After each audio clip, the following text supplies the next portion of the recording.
Shalom keluarga kerajaan yang dikasihi Tuhan. Mari kita mempersiapkan hati untuk merenungkan kebenaran firman Tuhan dengan judul Kekuatan Firman. Ibrani 4 ayat 12, sebab firman Allah hidup dan kuat dan lebih tajam daripada pedang bermata dua manapun. Ia menusuk amat dalam sampai memisahkan jiwa dan roh, sendi-sendi dan sumsum. Ia sanggup membedakan pertimbangan dan pikiran hati kita. Firman-Mu itu pelita bagi kakiku dan terang bagi jalanku. Mazmur 119 ayat 105.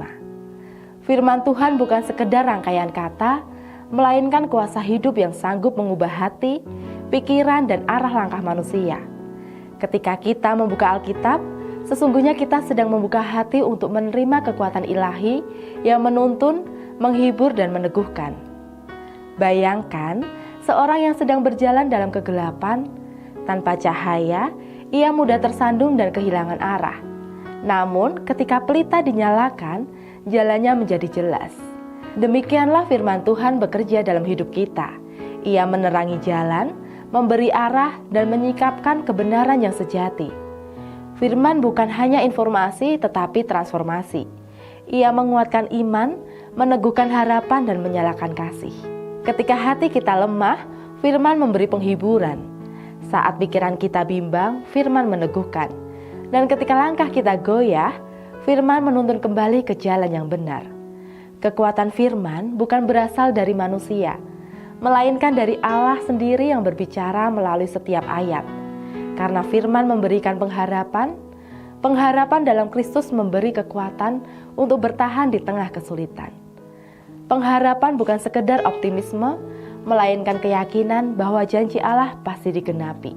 Sebab pengharapan itu menyelamatkan kita, tetapi pengharapan yang dilihat bukan pengharapan lagi. Roma 8 ayat 24. Pegang teguh pengharapan dalam Kristus meski keadaan tampak gelap. Karena firman memunculkan iman, iman adalah dasar hubungan kita dengan Allah. Dengan iman kita percaya meski belum melihat dan melangkah meski belum tahu ujungnya. Iman menggerakkan kita untuk taat. Tetapi orang benar akan hidup oleh iman.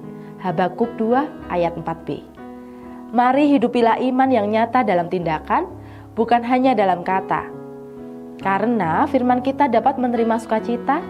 Sukacita sejati bukan bergantung pada keadaan, melainkan pada Allah yang setia. Sukacita memberi kekuatan untuk menghadapi hari dengan penuh semangat. Bersukacitalah senantiasa. 1 Tesalonika 5 ayat 16. Kita belajar pilihlah untuk bersukacita, karena Allah selalu menyertai. Jangan biarkan hari berlalu tanpa memberi ruang bagi firman. Bacalah, renungkanlah, dan hiduplah di dalamnya. Sebab di dalam firman ada kekuatan yang sanggup meneguhkan kita menghadapi segala tantangan hidup. Amin. Demikian renungan firman Tuhan hari ini. Jika Anda merasa terberkati dengan firman Tuhan, silakan bagikan ke orang-orang di sekitar Anda agar lebih banyak lagi yang diberkati. Tuhan Yesus memberkati.